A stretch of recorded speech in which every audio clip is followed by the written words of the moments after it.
The train screeched to a halt, jolting the weary German soldiers awake. They had been traveling for days, confined in cramped, unheated boxcars, the rhythmic clatter of the tracks marking a monotonous passage from one unknown to another. Outside, the world looked different. The sprawling American countryside stretched endlessly under a vast pale sky, fields and forests illuminated by the late afternoon sun. The soldiers, used to European towns with narrow streets and dense clusters of stone buildings, felt an immediate disorientation. America, with its wide-open spaces, seemed almost unreal. As they disembarked onto the platform, a group of American guards approached. Unlike the soldiers they had seen enforcing order in occupied Europe, these men did not wear stern expressions or carry the harsh authority they had expected. Their faces were calm, almost friendly, and their movements lacked aggression.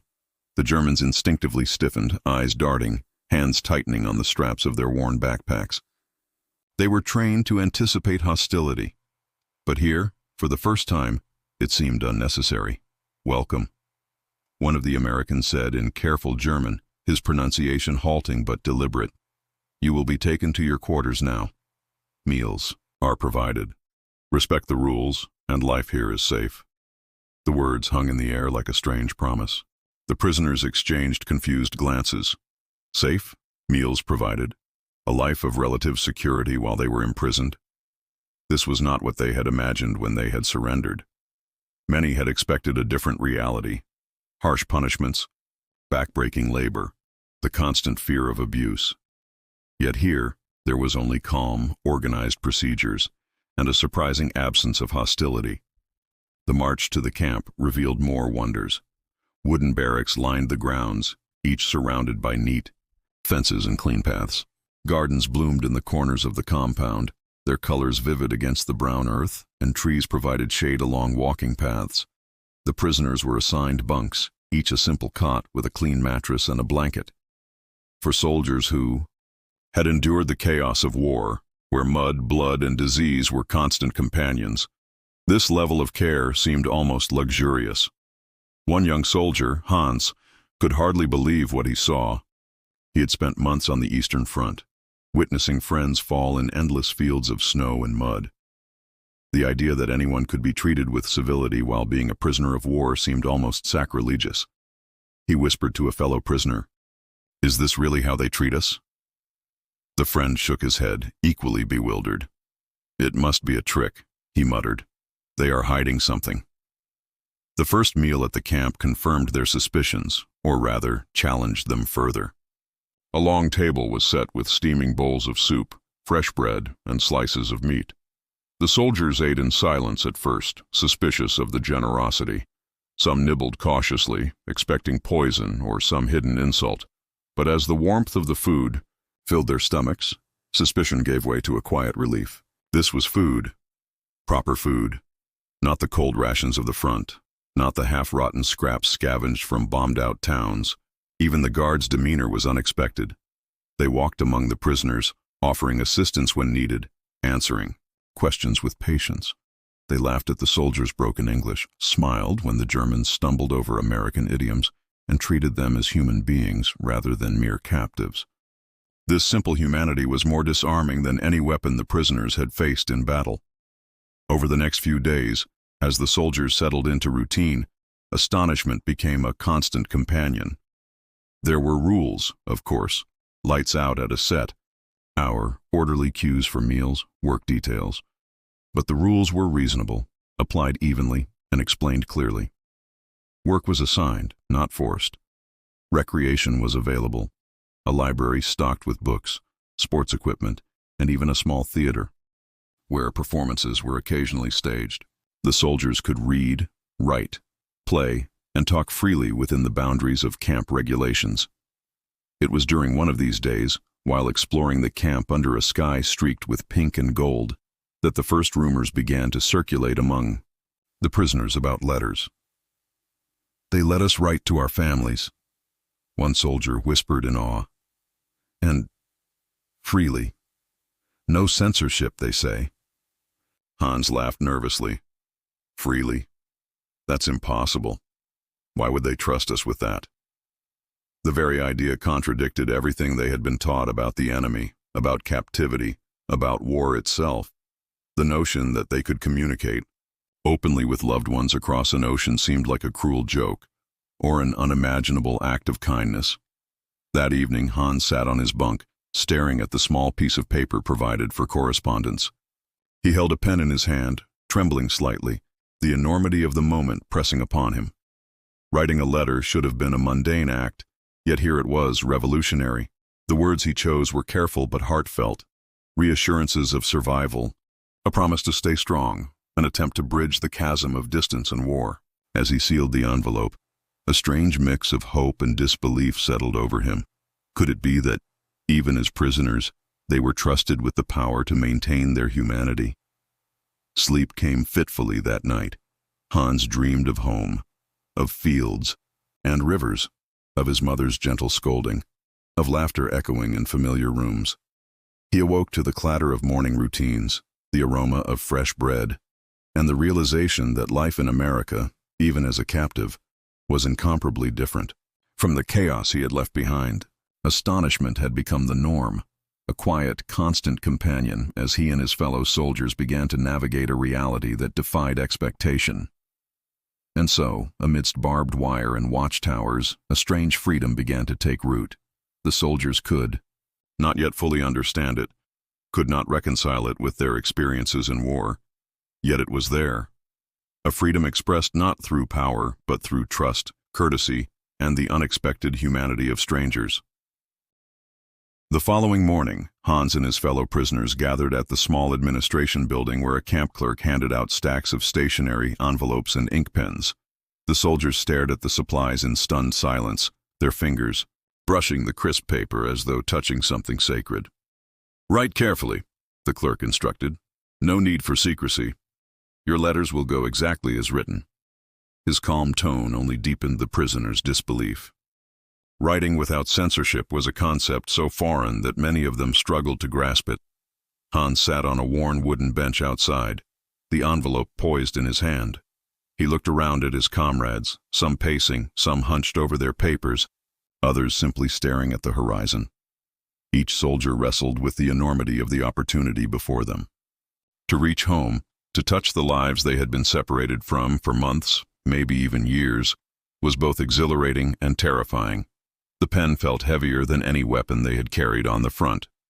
For Karl, a tall soldier with a quiet demeanor, the act of writing a letter was almost ceremonial. He wrote slowly, his German script neat, almost ornate. He described the camp, carefully omitting the harshest realities of his surrender, choosing instead to convey the human kindness he had encountered. The simple gestures, the warm meals, the guards' patience, the orderly barracks, became central to his narrative. How could he explain to his family that the enemy was showing decency, that he was not suffering as he had feared? Would they believe him, or would it sound like propaganda, a trick to soften the cruel reality of war? Elsewhere in the camp, letters were being written with a mixture of humor, longing, and trepidation. Some soldiers included small sketches of their barracks, gardens, and even the camp library, hoping to give their families a tangible sense of their new surroundings.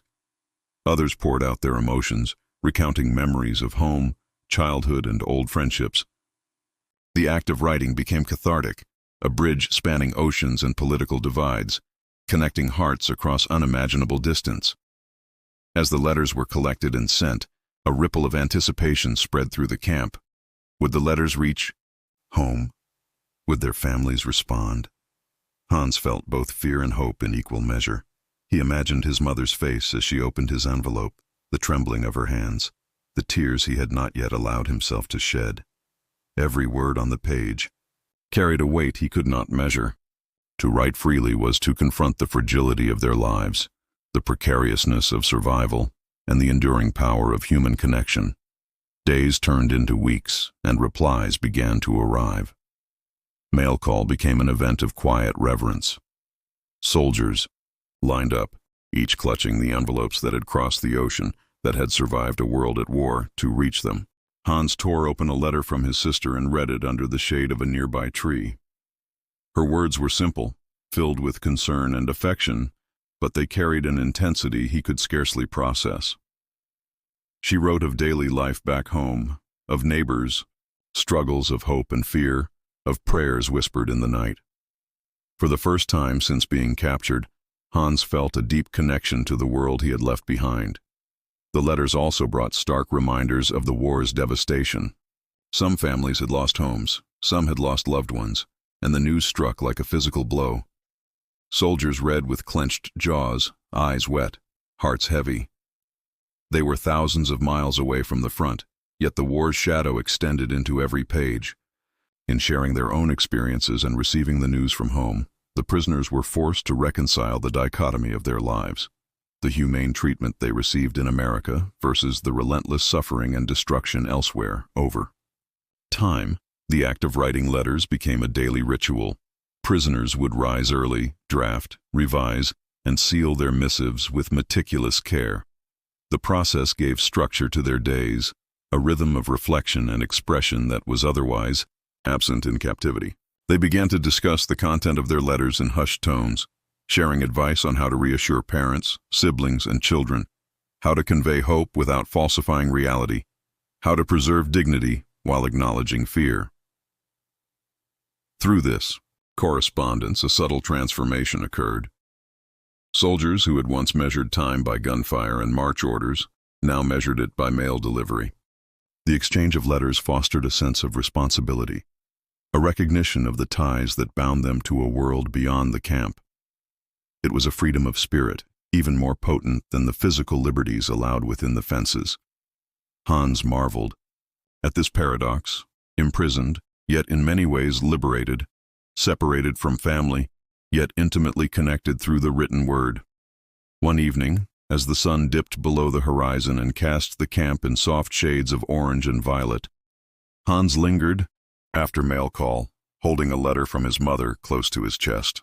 He realized that this freedom, the freedom to correspond, to express, to reach beyond captivity, was not merely a privilege granted by the Americans. It was a reclamation of their humanity, a defiance of the war's attempt to strip them of identity and connection. The letters became a lifeline. They nurtured hope, softened despair, and reinforced the prisoner's sense of self. Each envelope carried stories, memories, reassurances, and dreams. They were small, fragile vessels, yet their impact was monumental. Hans understood that in this simple act of writing, they were participating in a quiet revolution, one of trust, dignity, and unbroken bonds that no war could sever. Even as months passed and the war continued to rage across the world, the prisoners found solace in the daily ritual of correspondence. It was more than communication, it was survival, a testimony that life, hope, and humanity could endure even in the shadow of conflict. And for Hans and the others, this realization became the foundation of a new understanding, that freedom was not always defined by walls and fences, but by the ability to connect, to express, and to be recognized as fully human. The days in the camp settled into a rhythm that was foreign to men accustomed to the chaos of battle. The German prisoners who had once measured time in hours of marching, in the sound of distant artillery, now measured it by meal bells, work, assignments, and the shifting sunlight over the barracks. Yet this rhythm was not oppressive. It was orderly, almost gentle, a framework within which they could begin to imagine life beyond survival. Hans awoke each morning to the scent of fresh bread wafting through the camp. He dressed quickly, adjusting, his uniform now more a marker of identity than a shield for combat. The prisoners filed into the mess hall, where the guards greeted them with nods, a simple acknowledgement of shared humanity that had no precedent on the front lines. Conversations were hesitant at first, polite exchanges of curiosity rather than camaraderie forged through hardship. Yet, over time, walls of suspicion began to crumble. Work details were assigned with the expectation of participation, not coercion. Some soldiers tended the camp gardens, planting rows of vegetables that would feed both prisoners and guards. Others were responsible for maintenance, repairing fences or painting barracks. For men used to the destructive routines of war, the act of building, nurturing, and creating offered a strange satisfaction. Hans found solace in the gardens. Each sprouting plant was a small testament to life continuing despite the chaos beyond the camp's perimeter. Recreation became a central aspect of daily life. The library, modest but well-stocked with books in German, offered an escape into distant worlds, into philosophy, history, and literature. Sports fields allowed for baseball, soccer, and improvised games, which, though initially awkward, became fierce competitions infused with laughter and camaraderie. In these moments, the soldiers were no longer combatants, but humans rediscovering the simple joy of play. Friendships began to form, tentative at first, often based on shared experiences of the war and mutual disbelief at the leniency of their captivity. Hans became close with Dieter, a soldier from Berlin, whose dry wit often broke the tension of long days. They would walk the perimeter together, discussing the absurdity of their circumstances, captured by an enemy who treated them better than many of their own officers had. These friendships were not just comfort. They became lifelines, bonds, that helped anchor the prisoners' identities in a world that had once sought to reduce them to mere numbers. Yet life in the camps was not without tension. Some soldiers struggled to adjust to the lack of immediate danger, the absence of constant vigilance. They were trained for war, and war was no longer present in its familiar form. Small disputes erupted over chores, privileges, or misunderstandings, but the presence of fair and patient guards ensured these conflicts rarely escalated. Discipline, when applied, was consistent and devoid of cruelty, a stark contrast to the arbitrary punishments they had faced in their own ranks. Conversations often turned to reflections on morality, humanity, and the absurdities of the world. At war, soldiers who had once followed orders without question now debated the choices they had made, the actions they had witnessed, and the consequences that had rippled outward. Hans found himself pondering questions he had never allowed himself to consider in the trenches. What did it mean to be human, to be ethical? Could kindness exist in a world defined by destruction? The camp, in its calm and structure, provided the space to ask these questions without fear of immediate reprisal. Letters continued to play a central role in daily life. Every morning, the prisoners anticipated mail call, not merely for news from home, but as a reaffirmation of their continued existence beyond the camp. The correspondence fostered empathy and reflection. Reading of children growing up without them, parents worrying, communities suffering, forced the soldiers to confront the realities they had left behind. At the same time, they were able to share their own experiences, their own transformations, and their gradual understanding that captivity need not strip one of dignity or agency. Meals became social gatherings. Soldiers shared stories of their lives before the war, trading anecdotes about hometowns, families, and forgotten pastimes. Humor, often dark and ironic, became a means of coping with lingering fear and uncertainty. Hans laughed more freely than he had in years, the sound of shared amusement filling the barracks in a way that was almost disorienting. The laughter was not frivolous. It was a declaration of life, a small act of rebellion against the dehumanizing experiences they had endured. The guards, too, became a subtle part of this ecosystem. While maintaining authority, they allowed prisoners moments of autonomy, choosing chores, deciding how to spend free time, or organizing sports matches. Small gestures, a shared smile, a word of encouragement, built an atmosphere of mutual respect that challenged everything the soldiers had learned about enemies, power, and hierarchy. Hans marveled at this delicate balance, the intricate dance of freedom and restriction that defined life in the camp. Nightfall brought introspection. The prisoners would gather on benches under the vast American sky and talk quietly about the war, the families they had left behind, and the uncertain future. Stars shimmered overhead, indifferent to borders, ideologies, and conflicts. Hans often found himself gazing upward, feeling a fragile connection to both home and the wider world. The camp fences, while tangible, seemed almost irrelevant in comparison to the freedom of thought and reflection that the soldiers were discovering. As weeks turned into months, the prisoners began to redefine their sense of normalcy. They understood that the camp was not merely a place of confinement, it was a space of transition, a buffer between the chaos they had known and the uncertain peace to come. Life in the camp, with its blend of work, recreation, reflection, and correspondence, provided a framework in which they could rebuild their identities, piece by piece. And so, within the barbed wire and watchtowers, the prisoners experienced a paradoxical existence. They were captives, yet unshackled by cruelty. They were far from home, yet intimately connected through letters. They were soldiers trained for destruction, yet learning to nurture, to play, and to reflect. The camp became a crucible not just of survival, but of transformation, a space where the men slowly reclaimed fragments of their humanity that war had threatened to erase.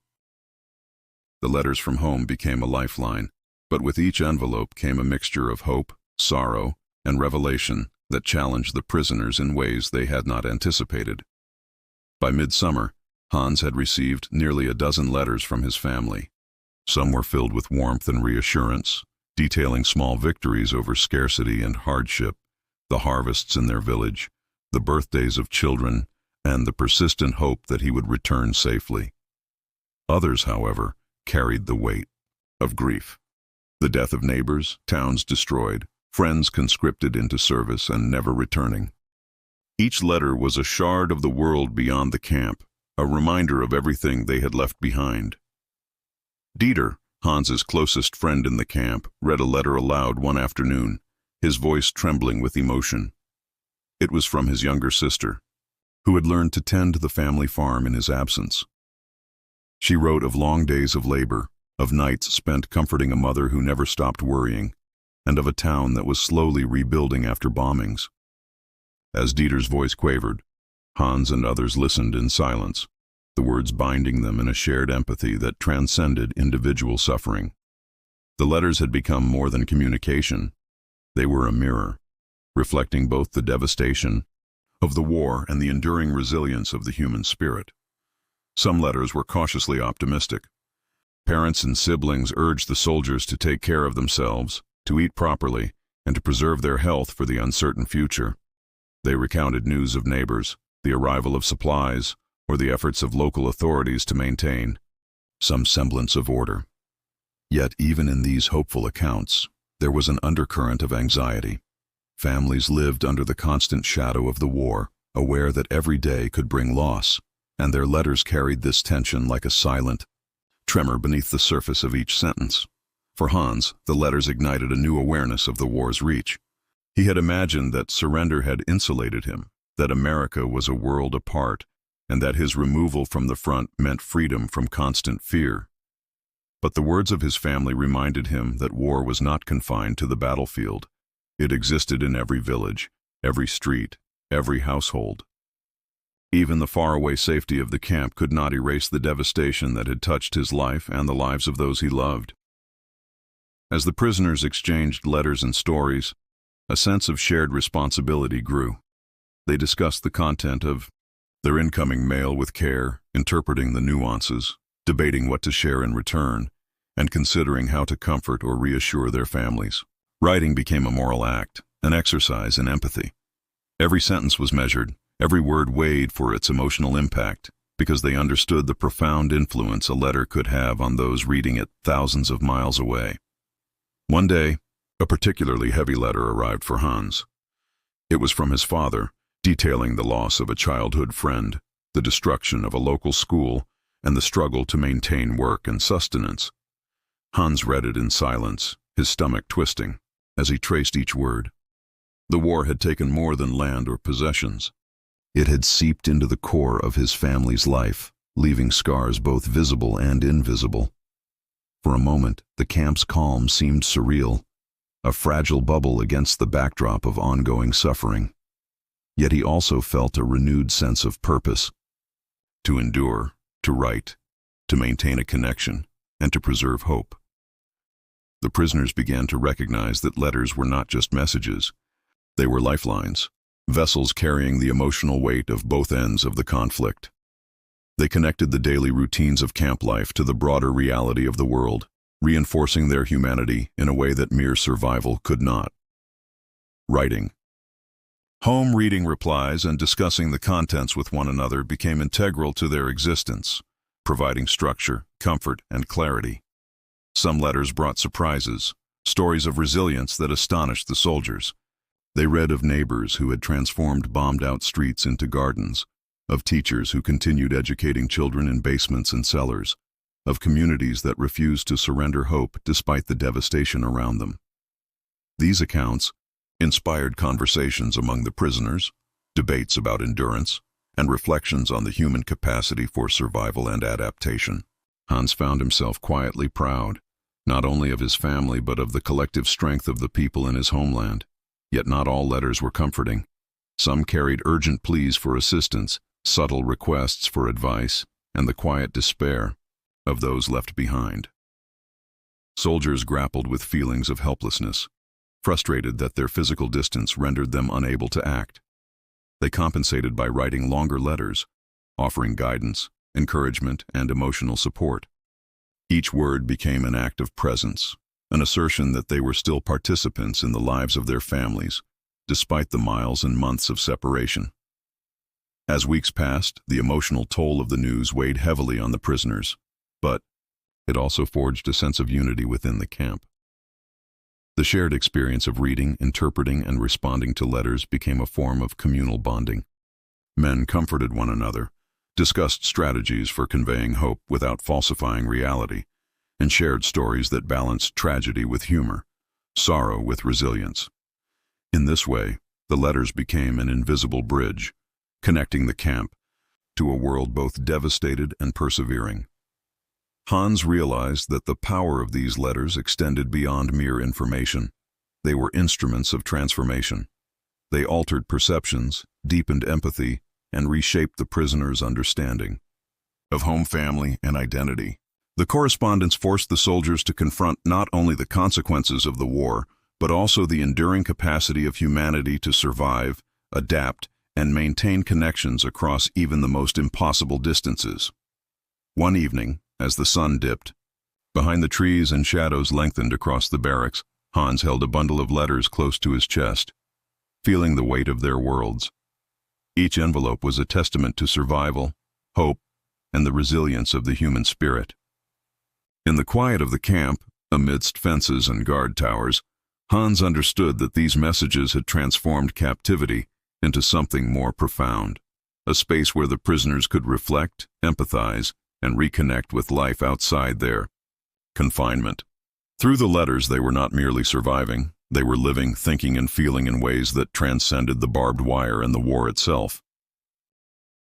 The first whispers of the war's end reached the camp through a mixture of radio broadcasts, letters, and the cautious optimism of the American guards. News traveled slowly, filtered by uncertainty, yet each report ignited hope and unease in equal measure. Hans awoke one morning to a sense of quiet anticipation, the kind that comes when life is on the verge of transformation, but the exact moment of change remains unknown. The camp, usually measured in the rhythm of routine, seemed suspended, every step and sound carrying an unspoken significance. As the weeks progressed, the prisoners began to prepare for repatriation. The process was orderly and meticulous. Records were checked, travel arrangements made, and instructions issued for the return journey. Yet for Hans and many of the others, preparation was not just logistical, it was emotional. They were leaving a place that had, paradoxically, become a kind of sanctuary. The camp had offered security, sustenance, and, above all, the extraordinary freedom to remain human in the face of captivity. To leave was to step back into a world still scarred by conflict, a world that had continued to move and change without them. Hans spent long hours walking the perimeter with Dieter, discussing memories of the past months.